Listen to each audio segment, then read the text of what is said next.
Таразыдан жеу. Күйеуі дүниеден озған жесір бір кемпір күнде сиырынан сауған сүттен сарымай шайқап дүңгіршекке сатуға әкеледі екен. Дүңгіршек иесі де кемпірге сенімділік танытып, майын өлшеместен сатып алады екен. Бір күні көңіліне күмән ұялаған дүңгіршек иесі кемпірдің сатып кеткен майын таразыға тартып көрмекші болады. Сөйтсе, бір келі деп алған майы 900 грамм ғана шығады. Бұған қатты ашуланған дүңгіршек иесі ертеңі күні тағы да майын құшақтай келген кемпірге: "Екінші маған майыңызды әкелмей-ақ қойыңыз. Бұдан былай сізден май алмаймын", деп дүрсе қоя береді. Көңілге түсіп кеткен кемпір: "Не қателік істедім балам-ау", дейді ештеңені түсінбестен.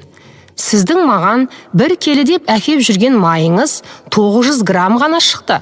Таразыдан жеу күнә емес пе? Қалайша ұялмайсыз?" дейді сатушы. Сонда әлгі кемпір: "Балам, менің таразымда жоқ оны өлшейтін.